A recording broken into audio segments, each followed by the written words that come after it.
most forensic scientists in the United States are employed by or work directly underneath the supervision of law enforcement.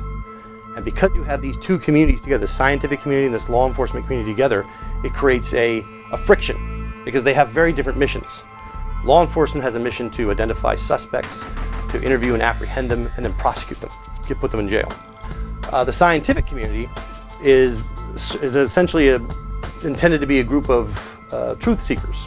They're trying to objectively establish the facts, objectively interpret the evidence without bias or prejudice, and without any interest in the use of the final outcome. They're trying essentially to get to the truth.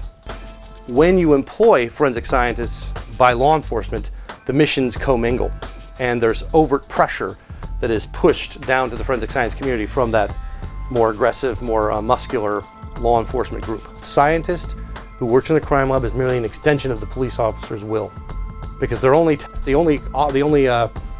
customer that they have is the police.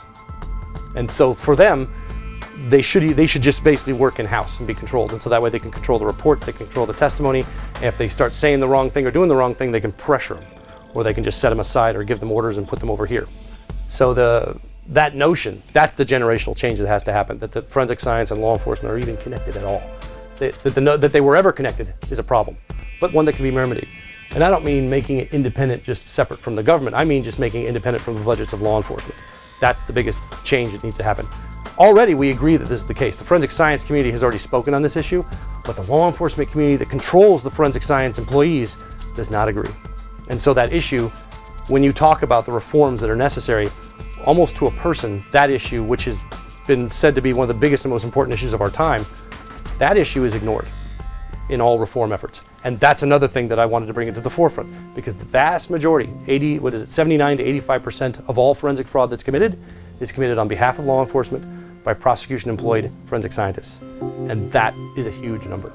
The way that it was put in the recent NAS report in 2009 was that those who are in the current forensic science community are too wedded to the system, which is broken, to fix it. Because they've got the golden handcuffs on. They are manacled to this thing, and they will hide and they will protect, because they're not going to get promotions, pay raises, or grants if there's fraud or bad things going on in their lab. So their motive is to conceal it.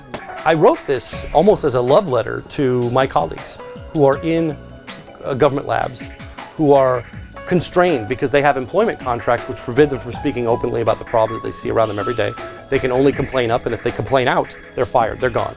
And they have to fight for whistleblower status. So very often you have these very very honest, very well-meaning forensic scientists who work in these labs under a directorship that is either absent, or is pro-prosecution, or is anti-science, and does not support them at all. So they're just stuck in this employment situation that they cannot escape, because they got the golden handcuffs on, they got a mortgage, they got kids, they got responsibilities, and they're trapped in terms of their employment, but they can't report.